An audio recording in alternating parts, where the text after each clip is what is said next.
আসসালামু আলাইকুম। C panel Bangla টিউটোরিয়ালে সকলকে স্বাগত জানাচ্ছি, আমি মামুন।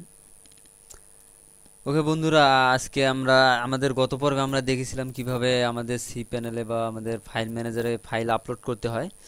তো আজকে আমরা দেখব কিভাবে আমাদের ফাইলকে সি প্যানেলে কিভাবে কম্প্রেস করতে হয়।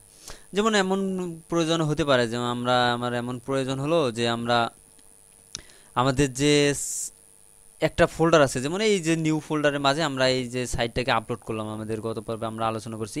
আমাদের প্রয়োজন হচ্ছে যে আমরা সি প্যানেল থেকে এটার একটা ব্যাকআপ নেওয়ার প্রয়োজন। জাস্ট আমরা এইটাকে আমরা জাস্ট এই ফাইলটাকে আমরা ডাউনলোড করে নেব। সেইটা করার জন্য আমরা এমনিতে যদি ক্লিক করি, দেখুন এমনিতে যদি এভাবে ডাউনলোড করি তাহলে কিন্তু আমাদের কি করতে হবে, প্রত্যেকটা ফাইলকে আলাদা আলাদা এভাবে সিলেক্ট করে এবং ডাউনলোড করতে হবে প্রত্যেকটা ফাইলকে। কিন্তু এভাবে প্রত্যেকটা একটা একটা করে ফাইল ডাউনলোড করা কিন্তু আসলে অনেক ঝামেলার বিষয়, অনেক বড় একটা মানে ঝামেলার বিষয় হয়ে যাবে। সেজন্য আমরা অনেক ইজিলি এই ফাইলটাকে যদি আমরা জিপ করতে পারতাম, যেভাবে আমরা আমাদের কম্পিউটারে জিপ করে ডাউনলোড করে আনলাম, ডাউনলোড করলাম, তো মানে আপলোড করলাম, সেইভাবে যদি আমরা এখানে জিপ করে ডাউনলোড করি তাহলে অনেক সুন্দর হবে বিষয়টা।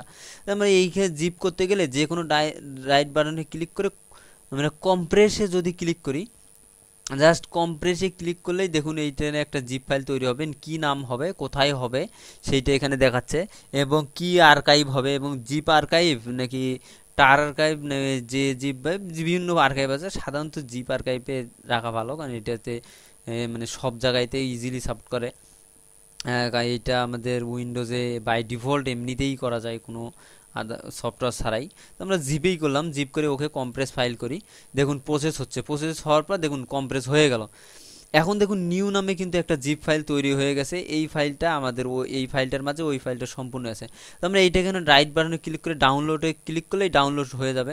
অথবা আমরা এখানে উপরে আমাদের ডাউনলোড অপশন আছে, যেমন আমরা এইখানে যে ক্লিক করে আমাদের নিউ ফোল্ডারটা তৈরি করলাম, নিউ ফোল্ডারে অ্যান্ড নিউ ফাইল যদি আমাদের কোনো কারণে প্রয়োজন হয় আমরা এই নিউ ফাইল তৈরি করতে পারবো। এখানে আপলোড করলাম এই অপশনে, এখানে আমাদের এই যে ডাউনলোড অপশন আছে, এই ডাউনলোডে ক্লিক করে আমরা এই ফাইলটাকে ডাউনলোড করতে পারি। অথবা আমরা রাইট বাটনে ক্লিক করে ডাউনলোডে ক্লিক করি, দেখুন এই ফাইলটা কিন্তু আমাদের ডাউনলোডে বলছে। এখন আমরা ক্লিক করলে দেখুন এই যে ডাউনলোড হয়ে যাচ্ছে, কিন্তু এই যে সার্চ পাচ্ছেন হয়ে যাচ্ছে। তো এইভাবে আমরা ডাউনলোড করে নিলাম, দেখুন এটা ডাউনলোড হয়ে গেছে। তো আমরা দেখুন এই এই যে এই ফাইলটার ভিতরে আমাদের সম্পূর্ণ ফাইলগুলো ডাউনলোড হয়ে গেল। তো আমরা যদি ওই ফাইলটাকে এখন আমাদের কম্পিউটারে রেখে আমরা এইভাবে ব্যাকআপ রাখতে পারি। ডাউনলোড হয়ে গেলে সাধারণত এগুলো জিপ ফাইল রাখা চাইতে না রাখাই ভালো, কারণ যে কেউ হঠাৎ ডাউনলোড করে নিতে পারে। এগুলো বিভিন্নভাবে ডাউনলোড করা যায়। যদি আপনার একটা সাইটে আপনি ব্যাকআপ নিয়ে, যে আপনার কোডিং স্টাইলগুলো আছে, ব্যাকআপ নিয়ে জিপ করে রাখলেন, একজন বিভিন্ন কোনো কারণে, অনেক সফটওয়্যার আছে এইচটি ট্রাক সফটওয়্যার যেগুলো দ্বারা ডাউনলোড করা যায়, সেগুলো দিয়ে আপনার ওই জিপ ফাইলটাকে ডাউনলোড করে নিল, তাহলে কিন্তু সে আপনার কোড সব পেয়ে যাবে। সেক্ষেত্রে জিপ রাখা ঠিক হবে না। এজন্য আপনি কোডিং রাখেন, কোড রাখেন এভাবে। কোড কেউ মানে আপনার পিএইচপি কোডিং কেউ কোনোদিন ডাউনলোড করতে পারবে না। সে কেউ যদি ডাউনলোড করে, সে সর্বোচ্চ আপনার এইচটিএমএল সিএসএস ডাউনলোড করতে পারবে, ওইটা করে তেমন কোনো লাভবান হবে না। কিন্তু পিএইচপি কোডিং যদি আপনার হাতছাড়া হয়ে যায় তাহলে আপনার অনেক ক্ষতিও হতে পারে আর কি। সেজন্য এভাবে রাখবেন না, ডিলিট করেই রাখাই ভালো। এই মোটামুটি আমাদের ফাইল ম্যানেজার। এখানে দ্বারা আমরা এইভাবে আপলোড করব, আমরা প্রয়োজনে ডিলিট করব, আমরা প্রয়োজনে কোনো ফাইলকে কম্প্রেস করব, কম্প্রেস করে সেটাকে ডাউনলোড করে নিব। আমাদের আবার কম্প্রেস ফাইলকে এক্সট্রাক্ট করব, আমরা এক্সট্রাক্ট করে আমরা এখানে দেখাবো।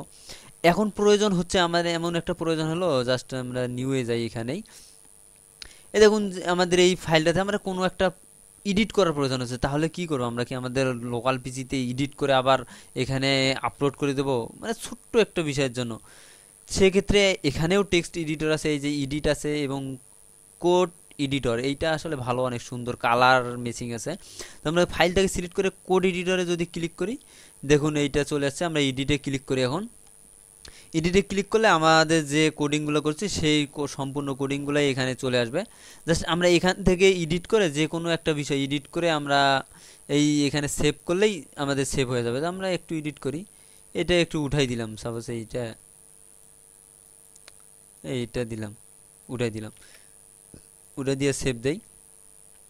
সেভ দিলাম। এখন যদি আমরা এখানে রিলোড দিই, আমাদের সাইটটা আমরা নিউ নামে যে ফোল্ডারে করছি সেটা রিলোড দিলেই দেখবো যে ওই এই জায়গাটা এই জায়গায় যে যেটুকু আমরা উঠাই দিয়েছি সেটুকু কিন্তু আর এখানে থাকবে না। সাইট রিলোড হচ্ছে না।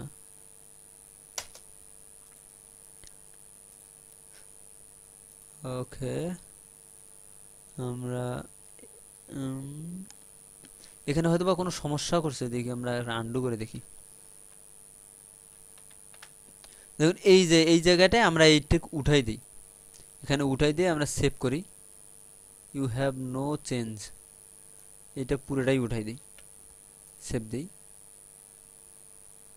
সেভিং হচ্ছে। ওকে, সাকসেস হয়ে গেছে। তো এখন আমরা এখানে রিলোড দিই।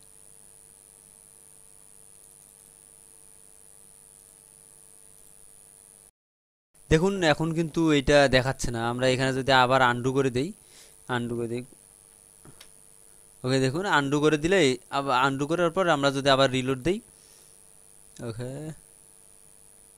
দেখুন আবার চলেছে। এভাবে আমরা যে কোনো এডিট করতে পারি। দেখুন আমরা অন্য কোনো এডিট, আমরা সাইন আপটা সাইন দিয়ে দিলাম, একটু চেঞ্জ করে দিয়ে দিই, সেভ করি। দেখুন ওকে, আমরা যদি এখন রিলোড দিই, দেখুন তো আমাদের এই আপ লেখাটা কিন্তু চলে যাবে, কারণ আমরা আপ লেখাটা এখান থেকে কিন্তু উঠাই দিয়েছি। তো এইভাবে আমরা আমাদের প্রোগ্রামিংকালি যে কোনো এডিটের কাজ এখানে করতে পারি।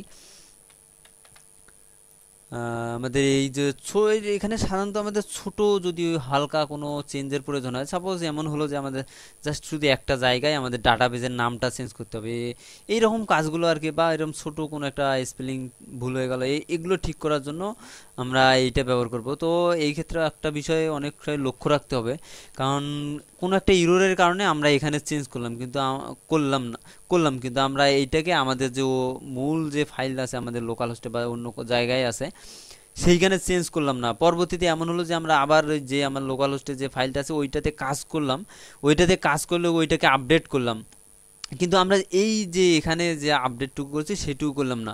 পরবর্তীতে যদি ওই ফাইলটা আবার আপলোড করে দেই, তাহলে দেখা যাবে এই যে আপলোডে যেখানে যে সমস্যার জন্য আমরা যে সমাধানটুকু করছি এই সমস্যাটা কিন্তু থেকেই যাবে। সেজন্য সবচেয়ে বুদ্ধিমানের কাজ হবে এখানে যেটুক চেঞ্জ করব সেই সঙ্গেই আমাদের যে বাইরে যে আমাদের ফাইলগুলো আছে আমাদের লোকাল হোস্টে আছে ওখানেও চেঞ্জ করতে হবে।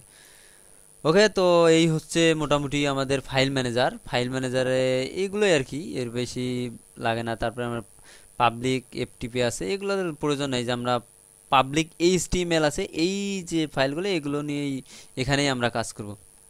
আর এই কাজগুলো আমরা জাস্ট আমাদের ফাইল আপলোড, ফাইল ডিলিট করা, এই কাজগুলো আমরা এফটিপি ফাইল জিলা সফটওয়্যার দিয়েও করতে পারি। আর আমরা এখানে ডাইরেক্ট করতে পারি, এটাই ভালো হয়, সমস্যা নেই। আপনার যেটা খুশি আপনি সফটওয়্যার ব্যবহার করেও করতে পারেন, অথবা এখানে ম্যানুয়ালি করতে পারেন। ওকে, আজ এ পর্যন্তই। সকলে ভালো থাকুন, সুস্থ থাকুন, ধন্যবাদ সবাইকে।